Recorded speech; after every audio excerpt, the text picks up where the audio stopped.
Cheated husband discovers wife's secret affairs, delivers cold revenge, and vanishes from her life. Tom was laboring over fresh test data, a tedious yet essential task for him and his team's month-long effort on the test vehicle. Despite its dullness, he found himself correlating and tabulating the information for analysis. Mid-task, his phone buzzed with a text notification, but he paid little attention to the sender's identity. Only after a pause in his work did he glance away from the screen and notice the alert. Curiosity piqued, he picked up his phone, revealing an unfamiliar number with a local area code. Though tempted to dismiss it as spam, he reconsidered, wondering if it might be a colleague's unregistered cell number. Upon opening the message, his initial confusion turned to shock as he found an explicit image displayed on his screen. It took a moment for him to process the unexpected content.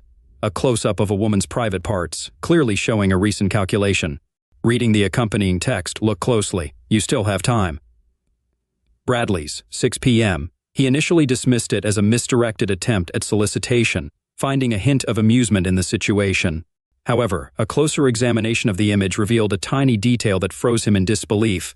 A mole near the woman's private parts, unmistakably belonging to his wife Tanya. Doubt flooded his mind as he desperately sought to disprove what he saw, but the evidence only strengthened his conviction. Questions raced through his mind as he recalled Tanya's supposed whereabouts, en route to Boston for a crucial work engagement.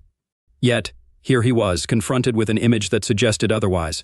With the clock ticking towards 5:15 p.m., the timing of the message clashed with Tanya's scheduled landing in Boston at 4:30 p.m. Although she typically checked in upon arrival, it seemed plausible that she was preoccupied with her team's arrangements. Despite the whirlwind of emotions, Tom opted to reply to the text first before considering further action. Not particularly original, but entirely expected. Who is this? How did you obtain this image? Am I expected to meet you at Bradley's? As he prepared to wrap up for the day, he made a firm decision to head to Bradley's. He was determined to get answers one way or another, sending a text to Tanya. How was your flight? I'm going out for a bite.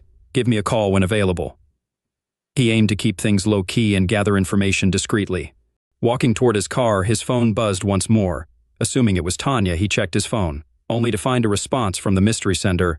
I'll be there, but I'm sure you'll find someone more interesting than me. Feeling overwhelmed, he hurried to his car while checking the map on his phone. Bradley's was 30 minutes away, and it was already 5:40. He'd arrive shortly after 6 p.m., uncertain of the importance of timing but hoping he wouldn't miss whoever the texter expected him to meet.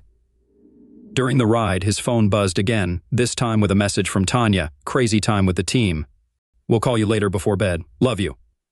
He pushed thoughts of their conversation aside. His focus was on his meeting at Bradley's and the mystery surrounding the texter's knowledge of his wife. Arriving at 6:12, his heart raced as he parked. Since the texter hadn't provided any clues about who to look for, he assumed whoever wanted to meet knew him and would approach him.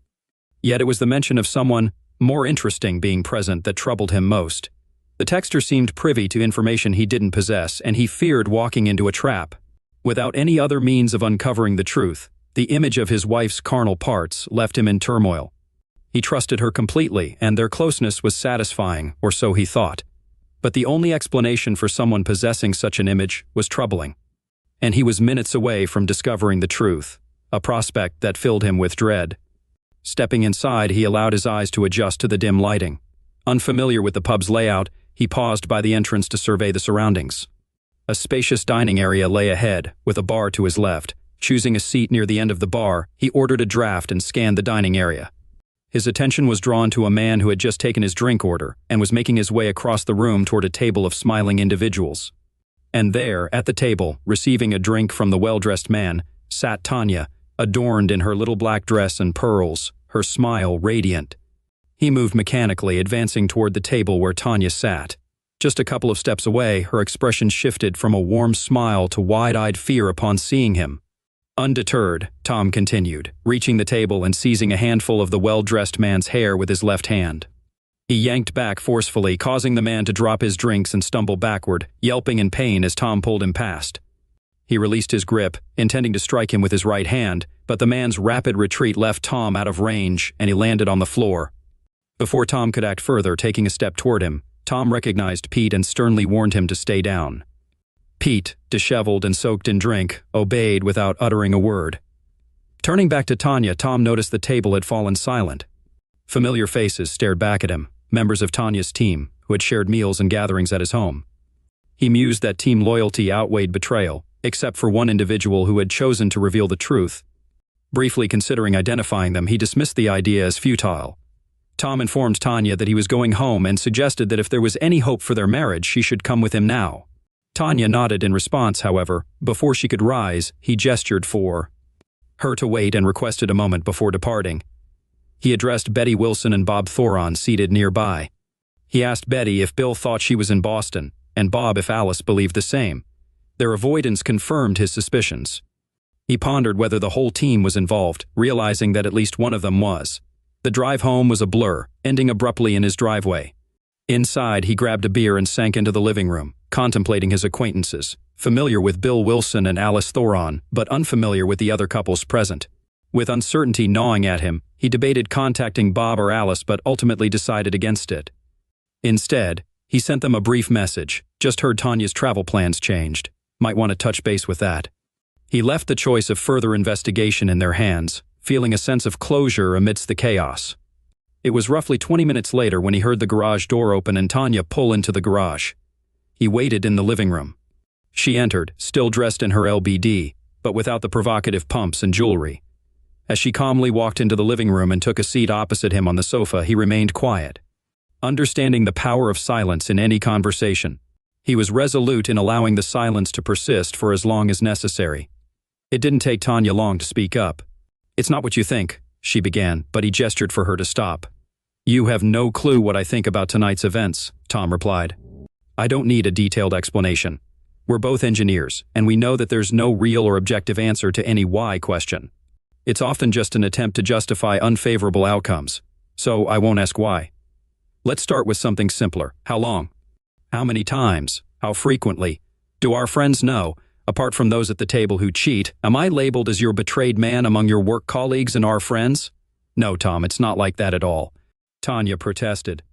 "Our team's travel plans got disrupted, and instead of coming home only to travel again tomorrow, Pete suggested we stay in town for a down day before resuming. I didn't see the whole team there." "Where was everyone else?" Tom inquired. "When we received the news, some of the team chose to stay home one more night and meet us at the airport tomorrow," she admitted. "But you chose to deceive me," he pointed out. "You seemed rather close to Pete. Is there anything happening between the star engineer and the wandering program manager that you'd like to tell me?" "Well, for one, Pete's all right, and he persuaded the owners at Bradley's not to press charges," she said in a positive tone. His eyes widened in utter disbelief at her loyalty. "I couldn't care less about your colleague. If he hadn't tripped, I would have punched him. Whether charges are pressed doesn't faze me. I've spent a night in jail before. It's irrelevant. Besides, it could make for interesting testimony," he added with a half-smile. "Do you love him?" Tanya paused, gathering her thoughts. He could tell she was contemplating. Yes, silence was indeed a powerful tool, and his mind raced to fill the void in their conversation. Again, this didn't seem like it would end well. "He's not my boyfriend. There's absolutely nothing between us. Yes, I should have informed you about the change in plans, but it seemed trivial. Whether I was in town or Boston, you weren't expecting me, and I was still committed to the team. We were simply having dinner before retiring to our rooms. There was no reason for you to act the way you did." "You completely embarrassed me in front of my team," she exclaimed, attempting to bluff her way out of the situation. He unlocked his phone, pulled up the text, and pushed it across the coffee table to her. Judging by her expression, he could tell she recalled the picture and the situation, leaving no room for denial this time. She started speaking, without bravado. He retrieved the phone, started a voice recording app, and tucked it into his shirt pocket. "Tom, our team is—" She hesitated, searching for words, very close-knit in many ways. "Most of us," she began. "We have a small group that meets regularly. They were all at Bradley's. We were the ones putting in extra effort for the proposal. You know the time I've spent preparing our pitch. I don't know exactly when it began. It was sometime after Pete became PM.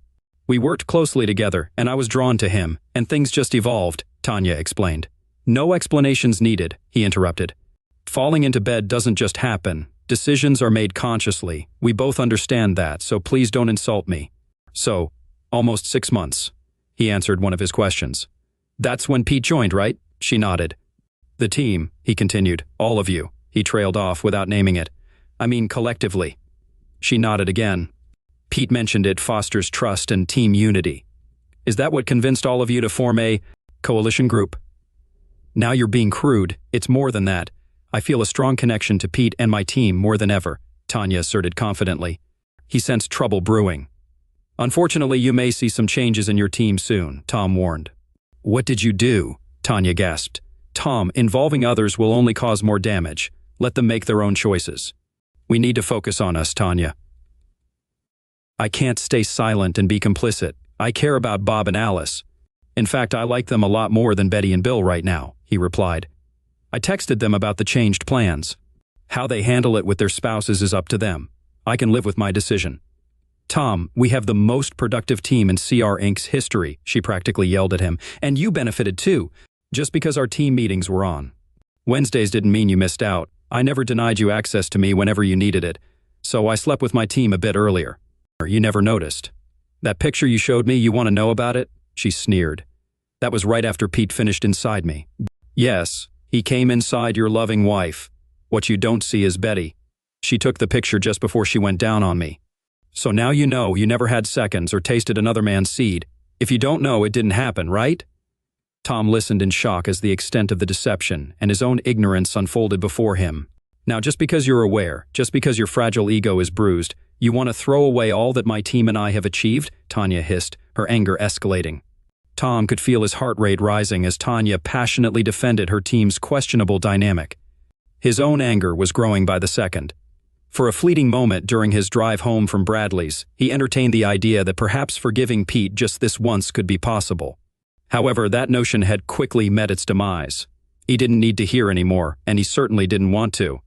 But Tanya persisted. No, sir, we won't let you off the hook. You're going to text Bob and Alice back, informing them that you heard from me and that we were stranded in Atlanta but have reservations for the morning. That's the story Betty and Bill will stick to, and you're going to support them, damn it, she shouted. There are millions on the line with this deal, and your hurt feelings mean absolutely nothing. Send the text, and then we can discuss our next steps. Discuss our next steps, Tom retorted. There's no discussing it. You're leaving now. You and your twisted team, including your ringleader Pete, can carry on however you like. We're finished. I'll be contacting a lawyer this week to get the ball rolling. It's a straightforward 50-50th split. You keep your retirement, and I'll keep mine, Tom declared. But go. You have reservations in town. Use them. Head off to Boston and chalk up another victory for you and your team. Tom, please, send those texts, Tanya pleaded, her tone much softer now. If we lose Betty or Bill before the presentation, the company could lose millions. You and I could miss out on tens, maybe hundreds of thousands in commissions and bonuses. Just imagine all the places we could go with that money, just you and me. Forget about this and reclaim my loyalty. Please, Tom, don't let some irrational concern about meaningless encounters derail us. Pete says I'm on the fast track to executive status. All I have to do is keep delivering results for a few more years. Don't you want that for me, for us? She implored. Tanya, just leave, Tom managed to say before he was struck hard in the back, knocking the wind out of him as he fell to the floor with a knee pressed into his back. Don't hurt him, Tanya interjected. Too much, she added. Still undecided about breaking my nose? Pete taunted as he leaned in close to Tom's face while Tom lay pinned on the floor. Tanya must have a bug, Tom thought. Now I know whose team she's really on. We'll see whose nose gets broken, Pete smirked. Get his damn phone and type those damn texts for him. We don't have time for this nonsense. Someone pulled him up from the floor, just one individual. He pretended to be injured, causing the person behind him to exert significant force to assist him to stand. This provided him with necessary information. His captor was a weak office worker, wheezing from the effort to get Tom on his feet. Tom was catching his breath after being taken by surprise and was refocusing on the situation. In contrast to Pete and his team of well-groomed salespeople, Tom's team operated in the field with the 160th Special Operations Aviation Regiment SOAR based in Fort Campbell, Kentucky. Although his group of engineers didn't match their caliber, spending time with the crews during test missions led to the team being invited to improve their physical condition under the guidance of seasoned workers flown to missions and aircraft modified by Tom's team. If these men appeared at your doorstep, it meant the end of your days on Earth. Tom and his team designed the equipment necessary to access, and more importantly, exit hazardous locations. They took pride in their modifications, contributing to successful missions and the safe return of all involved. The members of the 160th and their formidable passengers deeply appreciated the hard work put in by Tom's crew, with Master Sergeant Troy Baker standing out as the most intimidating figure. MSGT Baker was renowned within his community. Everyone, from recruits to high-ranking officers, showed him the respect he deserved for guiding his men through missions worldwide. He was known for never leaving anyone behind. This reputation was solidified during a mission in Colombia. MSGT Baker had instructed the young LT platoon leader to stick close during their first mission.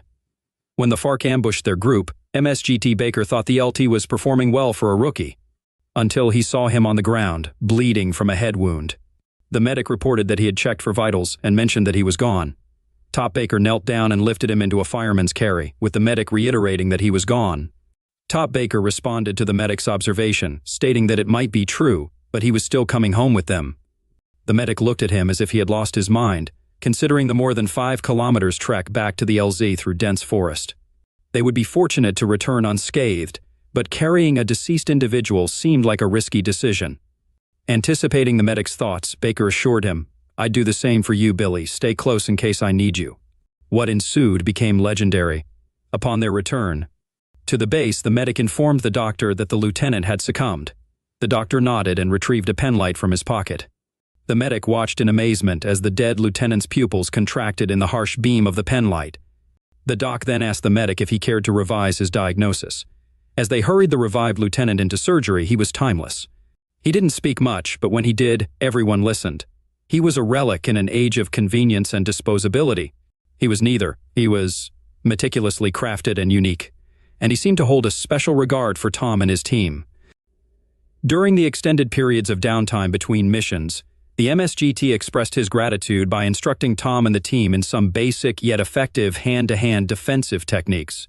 He advised the engineers, "It's better to know something just in case. I understand the biggest threat you're likely to encounter is a malfunctioning copier or a nasty paper cut, but if you remain in this line of work, you may find yourself in some colorful locations.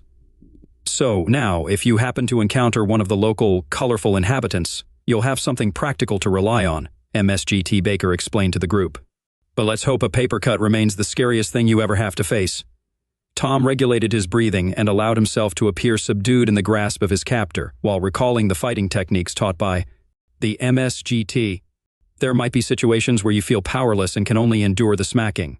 It's unfortunate, but it happens. The key is to remember that even when you're taking a smacking, you can still fight back, you just have to outsmart your attacker.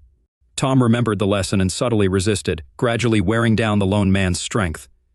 "Give me the phone, Tom," Pete demanded, staring him down.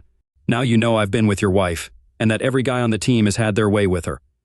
Forget this tough guy act, Tom. You're nothing but a weak, submissive nerd.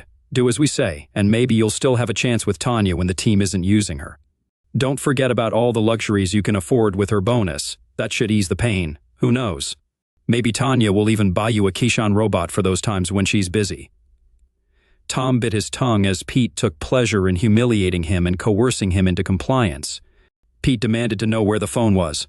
Spotting the outline of the phone in Tom's shirt pocket, Pete reached for it with his right hand.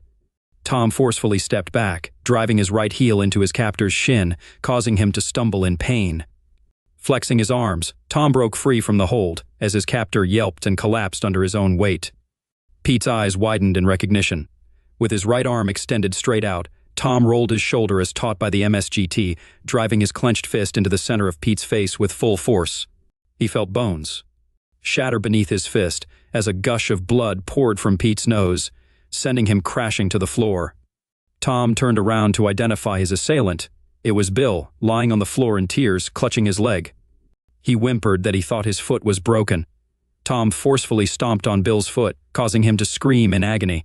Tom remarked, "That should clear up any uncertainty." Turning his attention back, he saw Pete on the floor, hands covering his face, attempting to rise to his knees.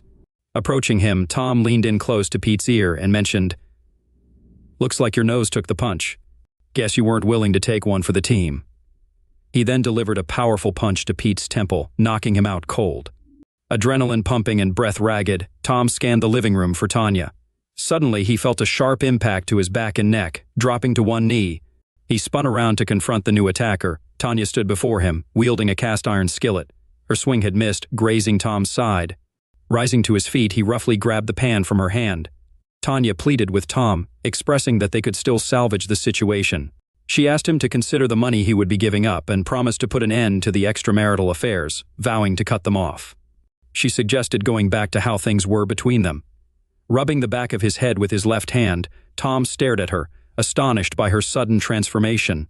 He compared her to the shape-shifting alien in John Carpenter's The Thing, adapting to each new challenge. He smirked at the thought. Misinterpreting his smile as agreement, Tanya moved to embrace Tom. He held her back with his left hand, then, after a brief moment of consideration, swiftly struck her nose with his right hand, fracturing bone but not rendering her unconscious.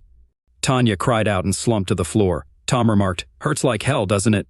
Tears streaming, vision blurred, breathing labored, and blood everywhere. "Works every time." Tanya, expressing her distress, questioned Tom's motive for punching her. Tom, unapologetic, explained that he struck her because he had the ability to do so. He continued recording the incident, convinced that he had enough evidence to justify his actions, despite the potential negative portrayal. Reflecting on the advice received from the MSGT about decisive action, Tom surveyed the room, noting Bill's distressed state and Tanya's attempts to stem the bleeding from her nose. While others remained still, Tom acknowledged the success of saving someone, giving credit to the MSGT. Discussing the aftermath, Tom expressed frustration about the consequences for Loverboy and Mr. Bill, lamenting the missed opportunities and potential financial losses. He contemplated the implications of involving the police, deciding to delay the call to maintain his chance to question Tanya. Kneeling beside her, Tom demonstrated how to address her nosebleed, but as the adrenaline subsided, he felt a sudden loss of energy. Sitting across from the woman he thought he knew, questioning her actions, Tom wondered about the true extent of Tanya's deception. Expressing disappointment in the betrayal, he inquired about her aspirations, specifically regarding her ambition to become a vice president. Tanya admitted that it could have been worthwhile if Tom had gone along with her plans, expressing regret for the setback caused by the incident. Tom pressed further, questioning the future of their relationship and the persistence of deceit, to which Tanya acknowledged the possibility and the potential continuation of dishonesty. Tom discovered from Tanya that Pete had warned her about his rigid ethics and idealistic views, advising her to break free from his influence to achieve success. In response to Tom's question about when Pete conveyed this advice, Tanya retorted, insinuating Tom's lack of knowledge about certain aspects of her relationship with Pete. Despite Tom's silence, Tanya continued sharing her perspective on career advancement. She revealed that adhering to Tom's suggestions for career enhancement yielded only a few commendations. And it wasn't until Betty offered guidance that she learned what truly worked for women in the workplace. Tanya asserted that engaging in carnal relationships for career advancement was not only effective, but also more enjoyable. Tom, still recording the conversation, processed this information. Curious about the timeline of Tanya's actions, Tom inquired if her involvement in such activities began before Pete entered the picture. Tanya, expressing impatience with his comprehension, disclosed that she initiated such actions at the company's Christmas party a year after joining CR, emphasizing her commitment to this approach ever since. "Wait, you're sleeping with the boss too, Art? Art Vanderlei?" Tom asked incredulously. "Yes, Tom.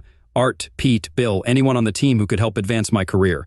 It doesn't cost me anything to share some closeness, and it's easy to manipulate you men when I can lead you around by your desires. Especially you. Show a bit of cleavage and I could guide you wherever I needed," she stated. "Even now, thinking you have it all figured out, we informed Art of our location when we headed here. Right now, he's gathering the rest of the team, crafting a cover story for our absence. They'll have to make the pitch without us, but the extra effort with their purchasing managers should pay off." "Do I really want to hear this?" he wondered. "Oh, what the heck, why not?" "Extra effort?" Tom prodded. "You always were a go-getter, Tanya." "It was so easy, I hate to even call it effort," she laughed. "What's the old joke? The worst sex I ever had was great." At the BITS conference, it was straightforward with the men. We had to get a bit more creative with Brenda, the token woman on the selection board. It's funny, I can even seduce a woman, but I did throw in old Pete over there as the kicker. She was situationally bi-curious, as I recall. Her situation cleared up about the same time my tongue began lapping at her, with promises of more to come when we started working together after the contract award. "Yeah, we have the selection board covered." "Why all this then? I mean, if it's all set up, why the strong-arm tactics?" Tom asked. "That was Pete's idea, the idiot. I told him to cool off, that I would come home and please you, and be back in time to catch the flight. But he had to go all alpha. Look what that got us. So now, instead of being the face of the winning team, I'm back to dealing with Art. Like I said, fixable, but it will set me back." "You wouldn't have bought me so cheap," he said. "Maybe not," Tanya replied. but I still would have made the flight. Well, you sure as hell ain't making that flight now, he declared. Remembering how Pete seemed so clued in, he figured Tanya must have a transmitter. Art, are you listening? I'm about to call the cops. I'm sure there's a handful of felonies involved here, and we haven't even begun to go down the rabbit trail of fraud. That's a federal contract, isn't it, Tanya? Tom asked rhetorically. Yeah, the feds take a dim view of… How did you phrase it? Extra effort. I'm sure you have great lawyers and all, Art, but maybe there's an alternative. He let it hang for a moment. Then, Tanya's cell phone ringtone played hail to the chief. Art? She asked into the phone. Of course. I'll put you on speaker. Art's voice came through the speaker. First, let me apologize to you, Tom. Pete's actions were a gross lapse of judgment. I can assure you the board will deal with him assertively. Thank you, Art. That eases my mind. Glad to see that you and the board take assault and fraud seriously. Tom, these are all unfortunate allegations. Lawyers will profit, but nobody wants to rock the boat. We might pay a fine, Pete and Bill get community service, but ultimately, you'll be divorced and half as wealthy, Art explained in a businesslike manner. Do I detect an or in this story, Art? Tom inquired. Tanya always said you were the cleverer of the two. Still, I'm happier to have hired Tanya. Yes, Tom, there most decidedly is an or, Art continued. Tom, we at CR have displaced you in your wife's affections, and when you found out and questioned it, you were treated most shabbily. Shocking, Tom chimed in sarcastically. Tom, Art continued, instead of calling the cops as you put it, suppose we could come to an agreement? I just sent a snap to Tanya's phone. Not me, one of my tech boys here. They tell me they disappear after viewing. Have a peek, perhaps that might restore some goodwill. Tanya opened the snap and turned the phone to Tom. He saw the words Bank of Grand Cayman and a number, a very large number. And when would that be deposited? Tom asked. It's already there, Tom. You have an email with the account number. This has been a very bad day for you, Tom. This may be a hard decision for you to make, and I don't discount the emotion. Tanya is a very desirable woman. Be that as it may, however, one can't take emotion to the bank, can one? One can't, Tom agreed, affecting Art's upper-crust clipped manner of speech. CR will cover the costs of your divorce. You can never reconcile, I think we all recognize that. Tanya will file. She will ask for her personal belongings and her retirement. He thought for a moment before replying. On the one hand, he could stand on principle and expose the whole sordid mess and let the chips fall. On the other hand, he could just walk away.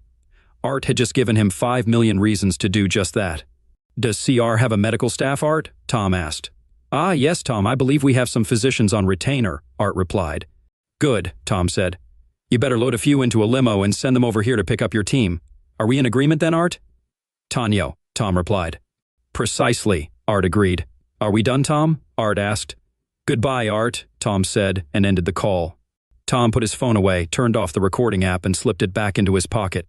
I knew you would see it our way, Tom. We can still be friends. Friends with benefits when this is all over. She summoned up what she thought was her most winning smile. But even her incandescent smile couldn't reverse the effects of her ruined nose. Her eyes were turning black, and the blood was crusted under her nose, dried drips down to her chin.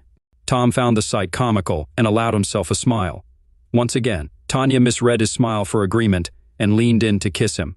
Tom extended his right hand to halt Tanya, using it to gently push her back until she landed on the couch with a thud. Expressing disdain, he questioned the notion of wanting to kiss her, leaving Tanya hurt and looking up at him. Declaring his decision, Tom insisted that she remove whatever she wanted by the next day. Walking toward the door, he stopped beside Bill, inquiring about his injured foot. Dismissive of Bill's complaints, Tom kicked him in the groin, causing Bill to curl up and moan. Approaching Pete, who had managed to sit up, Tom assured him he wouldn't physically damage him. Pete, relieved, smiled, but it quickly vanished when Tom's foot applied pressure to Pete's groin. Rolling onto his side in pain, Pete watched as Tom exited the room.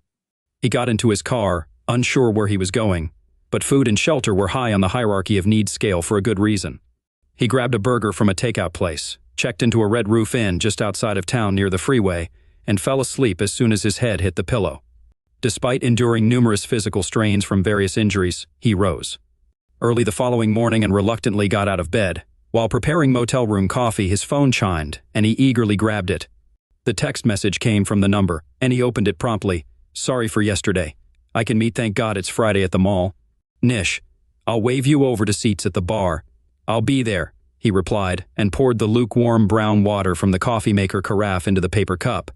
With determination, he set up his laptop, gearing up for some online banking, reflecting on his college days, a time predating his relationship with Tanya. Tom recalled his economics professor's advice to maintain an offshore account for unforeseen circumstances. With his professor's assistance, he had established a bank account in the Cayman Islands, which he fondly referred to as his go-to-hell fund. Over the past decade, he diligently contributed to it, and now he boasted an impressive sum of close to $50,000. Tom felt a sense of pride, knowing that his go-to-hell fund was about to receive a significant boost. Tom accessed the secure website for each bank. With his passcode and several keystrokes, he transferred the bulk of CR's payment into his personal account, leaving $100,000 in the original account. After a shower, a change, and getting ready, he headed out to meet the mystery texter. Tom entered. Thank God it's Friday just past noon. As he entered, he noticed a man waving him over. The man appeared to be about Tom's age, well-dressed and handsome. Tom approached him. "I believe you sent me a text," Tom said as he sat down. "I'm sorry for how it turned out." "I don't know if there was any clean way to tell you," the stranger began. "Why don't you start with who you are and your connection to Tanya?" Tom replied. "I was on the team. I left the Army after 8 years, wounded in action, and had a lengthy recovery before being medically discharged. I joined CR about 6 months ago and was assigned to Pete's team around 3 months ago. While talking to a friend about the job, I mentioned working for Tanya. When he asked for her full name, we realized we had a mutual friend, and he asked me to watch out for Tanya as a favor. At first, everything was great. I was warmly welcomed to the team. It didn't take long to find out why," he started. "About 2 months in, Tanya approached me. She's extremely attractive and compelling, but when I asked her about her ring, she just smiled and told me you were okay with it. I wasn't, and said so. That started the deep freeze. After I turned her down, I got all the undesirable assignments and nothing but grief from Pete. I called our mutual friend back and told him about Tanya approaching me. He told me about you and thought that pimping your wife for pay seemed out of character for the man he knew. He believed there was more to it than Tanya let on, and that you needed to know. Pete sent me the pic when they were trying to get me on board with the team, kind of a prize I could expect if I went along. Let's just say I don't agree with their methods. I resigned yesterday and sent you the text." "Our friend?" Tom asked. "Troy Baker." "If I hadn't met Troy," he replied, then paused a moment before continuing. "Let's just say he helped me out of a scrape when I was a green lieutenant. I owe him a favor or two." "Don't we both?" Tom agreed. "What are you going to do?" "Art pretty much laid it all out for me. I could get the cops involved, and yes, Bill, Pete, and even Tanya would face legal problems. But with his lawyers, it would all end up as a bump in the road.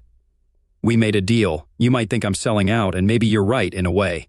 But they stole the only thing I had that was irreplaceable. If I can't make them pay legally, well, at least I can make them pay.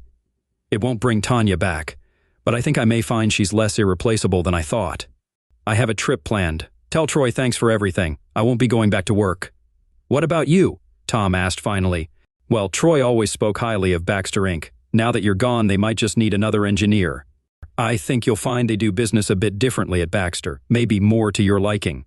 Challenging, but the fringe benefits won't compare to what Tanya's team was offering."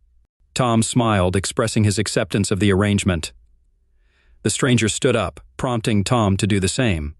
With a simple nod to each other, they left without exchanging any further words. Fast forward to Monday, Tom had just completed the check-in process for his flight to Costa Rica. As he contemplated the upcoming relaxation in Tamarindo, he headed toward security. Spotting a mailbox, he pulled out an envelope from his pocket, addressed to the DOJ in Washington, D.C., containing a thumb drive with a recording.